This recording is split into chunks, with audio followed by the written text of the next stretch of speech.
Flamingos are arguably one of the weirder animals to call this world their home. Even discounting the fact they can sneeze boiling water out of their eyes, they just look weird. That might have a lot to do with the fact that as chicks, their parents have to cry blood milk directly into their mouths, or at least it really, really looks like they're doing that. What the fuck are these birds, Karl? That's the thing, like, every now and again you just have to go out and look at footage of flamingos flying and think, the fuck are these birds? They just look so weird when they fly.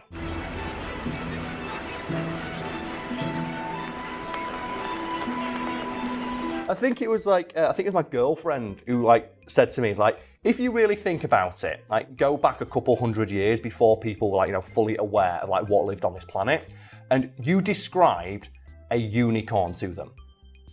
A horse with a horn on its head. Because nowadays you think unicorn, it's the quintessential, fantastical creature that could not possibly exist.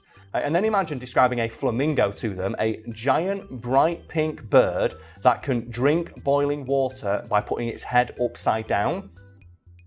And then ask them which one of those creatures is real. Also, did you know that? Were you here when we covered that?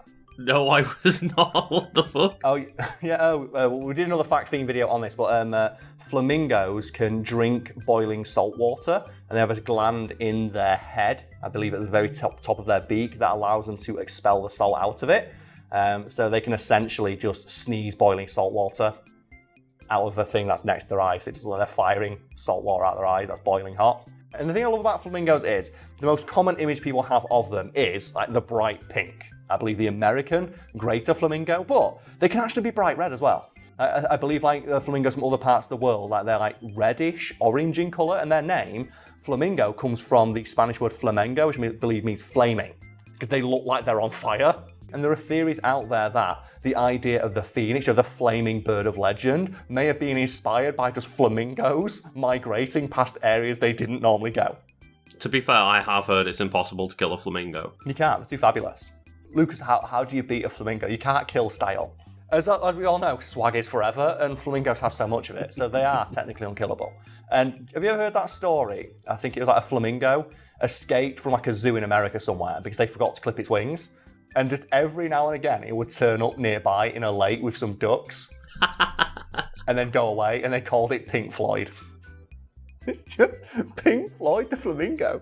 That's a great bit. I love that one. Are you there?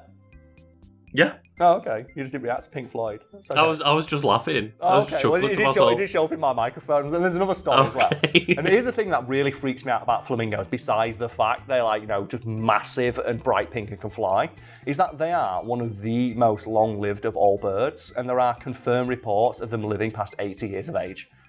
Ooh. Yeah, an 80-year-old bright pink flamingo. Great, I love it.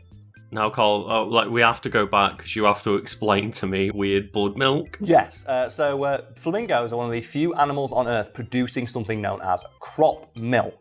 And that is a milk-like substance. So it's not milk in the traditional sense as we would understand, like mammalian milk, like cow milk or human milk. But the closest mammalian analogue is our milk. And it's produced from something called the crop, which is a feature present on most, but not all birds, which is essentially an extension of their digestive system. And do you know when you see birds just shove food into their mouths and their gullet expands? Yes, yeah. That is their crop, and that is where they store food to then digest later. And for anyone out there wondering, well, why don't the birds just eat the food? Why do they need to store it in their mouths? The idea is that the bird can just very quickly fill its mouth full of food, fly away, and then digest it at a later point when it's not at risk of predation. And crops are not unique to birds, and indeed not all birds have them, but flamingos do. And from that, they're able to produce a milk-like substance that is similar to milk in its fat and protein content, but, and I'm really sorry about this folks at home, its consistency, which is likened as being more like cottage cheese. Oh. Yeah. And in case that wasn't disgusting enough, one of the other birds capable of producing this milk-like substance are pigeons. I'm not okay with this, Karl. I'm not okay with this information. So it is possible to get pigeon milk. It's not going to pour like milk, but it does have a comparable fat and protein content to mammalian milk, which is why it's known as crop milk and not crop cheese, which just sounds awful. That sounds, oh God, I'm so sorry. Oh, that's awful. Okay, Karl, well, that kind of unfortunately taught me about the milk part, but what about the blood part? Well, here's the thing, because the milk produced by flamingos is notably bright red, for reasons we'll get to in a moment, giving it the appearance of blood. And Lucas, would you now like to just guess what it looks like when a flamingo feeds its young this milk? Oh, I don't want to imagine it, to be honest. Yeah.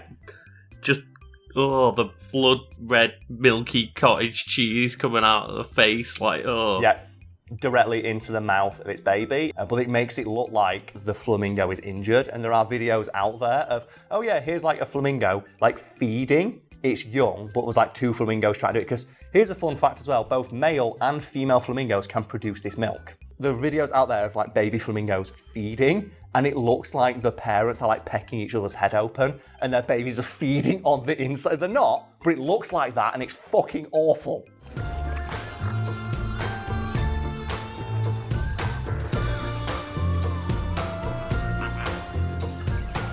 I'm kind of sorry that I asked about this subject, Karl. Yeah, you saw it on the website. I'm like, oh, let's cover that one. That sounds fun. So to clarify, this is neither blood nor milk. However, in the case of the former, the substance is so similar to mammalian milk that it's the only real analogue we have for it. Okay, Karl, but I get that a lot of birds do like weird things to feed, but like, why does it have to be red blood milk? The crop milk is red because of a chemical within it called, and I hope I pronounce this correctly, and it's good Joe got his laptop here now, it is canthaxananthin. So canthaxananthin. So I hope I'm pronouncing that correctly, and that gives the crop milk its bright red colour. And that chemical is very important to the development of baby flamingos because as they lose their baby down fluff, you get baby birds and they're just fluffy. Yeah. As they mature into juvenile flamingos and start to get their adult feathers, that chemical is what provides the coloration. The iconic coloration of the flamingo. Karl, right, okay, I've done a full 180. They are dyeing themselves pink. Like, I'm all down for this now. Yeah. Here's what makes it really weird, though, because when flamingos are raising young, they produce so much of this chemical for their young that their own feathers start to lose their luster. So the flamingos get less and less like flamboyantly garish in their coloration. Oh my god, so they have to give up the style points for like the babies. They literally start to fade away as their baby. And that thing is though, isn't that a great metaphor for raising children? What made you unique and defines you as a person is slowly sapped away as your child grows. So far away, Lucas, I'm really not sure when this video is going to go live because we are months ahead on content as it is. So it's June 8th, 2021, right now at the time of recording this. So for anyone wondering, and we're just on the cusp of being able to make it back to the office now, Lucas. You got your first vaccine, I've had my first vaccine. Yeah, I think August is when I'll be actually fully protected. Yeah, and I'm guessing with how many videos we have in the archives right now, that might be before this video even goes live. So we'll be recording live in the office if Fiend is still a thing at that point when this video goes live. And I'm not sure if I like this new format or not. I like sitting down. I like having everything we need in front of me, but I do miss standing up. And the reason we're currently recording like this is because I did a crossover with the channel Modern Rogue, which has probably already gone live and as people have forgotten about. But I'm recording today and I didn't want to move everything around in the office because I'm just here on my own. Just stuck here on my own. Nothing really to do. So I'm not sure if we should keep this format, because I kind of like it, and it'd be fun. So, mix things up a little bit after, 3 years? So for folks at home, do you like this? Do you prefer it? Do you want me to stand up? Do you like seeing as well? If there's knickknacks in the office, we can, switch up and change. And that could be a running gag with this one. But for me, it's just nice to have the original article in front of me, because normally I'd have to memorize everything. I guess, wait a couple of months for that feedback to actually come into effect. That's the thing as well. Even if we get that feedback, it's going to be literally months too late because we've probably decided so I might have to put a poll out today, I guess. Maybe, yeah. Just the thing, I don't remember the last time I checked the archives. I'm pretty sure we're a good 40, 50 videos ahead. Keep in mind, Lucas, I'm still uploaded to the archives now, videos recorded in my house. Oh my god, okay. Yeah. And there's still another 8 of those to go up. And we've been in the office recording for at least 2 or 3 months now. And this means nothing to the people I'm like, wait, what? Yes, we're far ahead, we get our shit done. We had nothing to do during lockdown. And it's nice to sit down and just have a coffee every now and again. I'm so fucking paranoid to spill it all on my laptop. I'm so paranoid that I'm going to do that. But yeah, if you like this new format, I'd say let us know, but it's not going to fucking matter by the time it goes live. I guess it just depends on like whether or not you guys can edit it, which I'm also not going to know for at least 2 fucking months. Oh, I'm just going to be glad we can take a break. But yeah, flamingos are fucking disgusting. None of that shit. You always said if I were going to get a pet, I'd want like a flamingo or something, and I don't. He'd probably outlive me. He's going to outlive me and put fucking shitty blood cottage cheese milk all over my like front room. I don't want that. Do you know when dogs like their ass on carpet? Oh no. Like, just a flamingo doing that with his face. It's going to make your fucking house like a murder happened, isn't it? Yeah, it is. You know, just someone comes around, it's like, oh, your flamingo is in season, so it starts wiping its weird blood everywhere. So someone walks in and it just looks like someone died on your carpet. Oh god. How are you going to explain that to neighbours? It's like, oh, it's my flamingo. You what? My flamingo? Do you not know about my flamingo? Stop talking. Like, we know you don't have a flamingo. It flew away. It's, oh, it did, didn't it? It probably would. Oh, I'm done. That's it for the day. Perfect. Oh, God, no. Oh, that's the problem. We're sitting on a chair. I got hooked. I'm hooked. I got hooked, Lucas. Oh, God, no. So I guess that bit's staying in.